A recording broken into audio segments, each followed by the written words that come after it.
তাহলে প্রশ্নে বলেছে প্রথমে 10 জন লোক ছিল, ঠিক আছে, তারপর কিছুদিন পর কি হয়েছে, আরও 4 জন ছেড়ে চলে গেছে, তার মানে লোক সংখ্যা হয়ে দাঁড়িয়েছে 6 জন।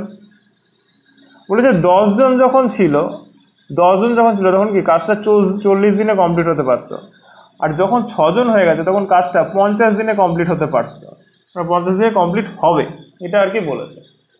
আচ্ছা, দুটো ক্ষেত্রেই এক্স দিন পর ঘটনাটা ঘটেছে। 40 দিন টোটাল ছিল 40 দিন, 10 জন মানুষ 40 দিন টোটাল কাজটা করে দিতে পারতো, কিন্তু কতদিন পর, এক্স দিন পর 6 জন ছেড়ে চলে গেছে, তার মানে কাজ বাকি কতটা আছে, 40 মাইনাস এক্স দিনের কাজ বাকি আছে। এক্স দিন কাজ হয়েছে, টোটাল কাজটা 40 দিনে করতে পারতো, তাহলে বাকি কাজটা কত দিনের আছে, 40 মাইনাস এক্স দিনের কাজ পড়ে আছে। এটা কতজন মিলে করবে, 10 জন মিলে করবে, ঠিক আছে। মানে 40 মাইনাস এক্স দিন এই কাজটা কতজন মিলে, 10 জন মিলে করবে, ঠিক আছে। আর এখানে কত আছে, 50 দিন। যদি 6 জন থাকে তাহলে কাজটা 50 দিনে কমপ্লিট হতে পারে।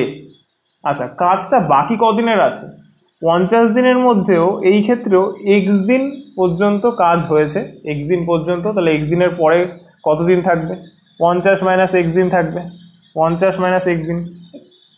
এই 50 মাইনাস এক্স দিনের কাজ,